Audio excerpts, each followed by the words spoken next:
Okay, here we are today, 3rd of January I think. Simon at Firle. It is very cold for people standing on the ground. This is where the wind will be most, and you'll get a compressed area over here, but Simon will be out of the cold air. He's also flying with heated gloves today. Looking good, Simon. Do keep to air law, obviously, when needs be. Keep your head turning around. You've only got 3 or 4 people in the air now, 2 hang gliders, 2 paragliders, but do keep your head looking around and just enjoy. Hang gliders will fly faster than you. If you want to get more speed, fly out of the ridge lift and you'll gain more speed.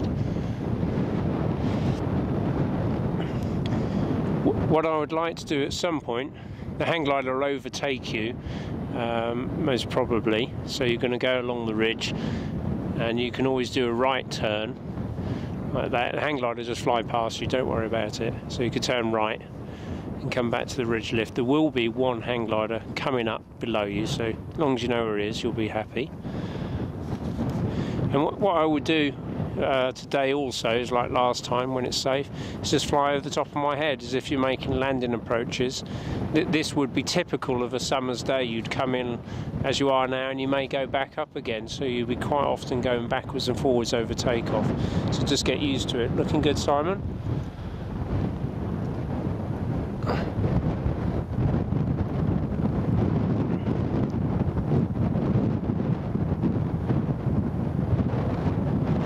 I'm unsure of the time now, but it's actually about 1 o'clock with the sun there, so we've got a good 2 hours, so you might as well stay up as long as you like. And I'd go along where that white glider is and go along the ridge and explore that ridge a bit, just get used to it. In the summer you'll use the whole of this ridge, or spring to September say. So go forwards. If you mark where the wind's slightly coming from, it might be slightly more north than east, you want to go forwards a bit now if you can. Try and push forwards a bit.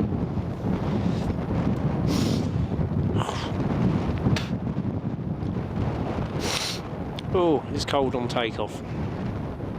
And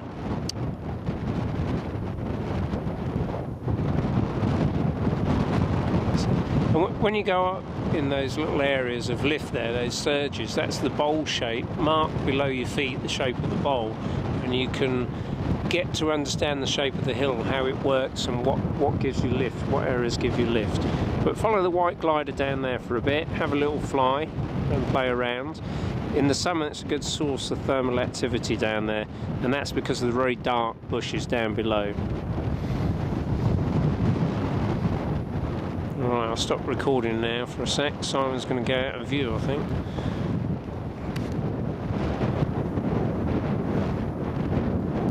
That's good. You've mostly flown, I don't know, half a mile or something all the way along there. So keep marking wind speed, what's going on. It's all preparation for spring and summer. When the ground on the face here is in shadow, it'll be very cold. And as spring comes, sun will be higher, and it develops into thermal activity rather quick at Firle. And obviously, where that lake is on your right out the front, you see the lake at the front? Okay, that's what we'll be aiming to fly over come springtime, catching thermals together. That'll be our goal. Keep your head turning around because you're about to overtake a DHV2 glider.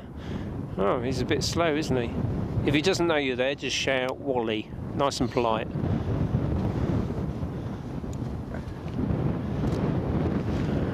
I'd fly all the way along to the car park and then come back. If it gets turbulent towards the car park, that's the trees, and therefore turn back straight away. But fly towards the car park, Simon.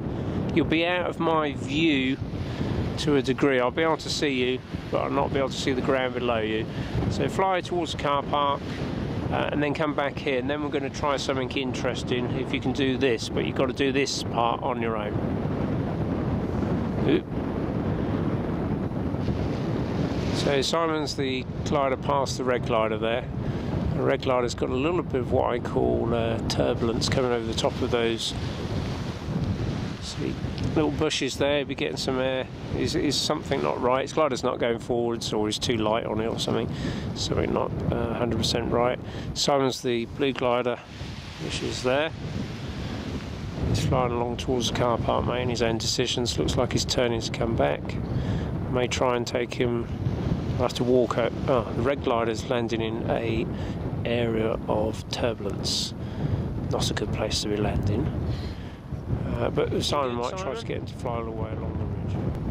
What I might do, but you'll have to tell me when you fly over my head, is if I walk towards the car park, we could fly right past the car park and keep going. I'll just walk like a dog underneath, and we go for a long flight. I'll have to jog a bit or something to keep up. But would you like to do that? Yeah, okay. Okay, go and fly down the other. Yeah, fly down the other part of the ridge like you did before. Ooh. Say that again.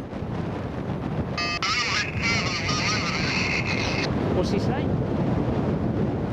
Oh. Say that again and I'll record it.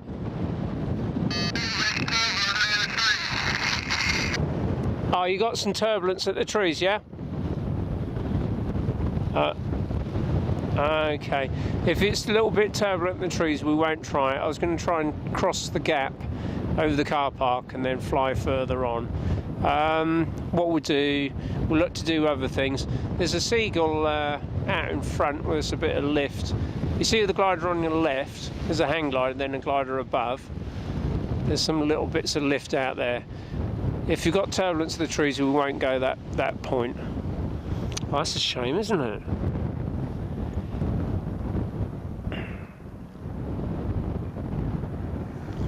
So the glider that's above you, he's going up slightly. There's ever small amounts of lift. The hang glider's cottoned onto it as well. So he's going 360 right. You can see him going around. So the other hang glider that's on your right is also coming. You're starting to sink, so I say the lift is on your left. The hang glider that's in front of you, he's making a decision. Keep an eye on him. He's going up. You're going down dramatically, obviously, in comparison. Yeah, take it left so you can catch a little bit of it, Simon. There you go, going up a bit.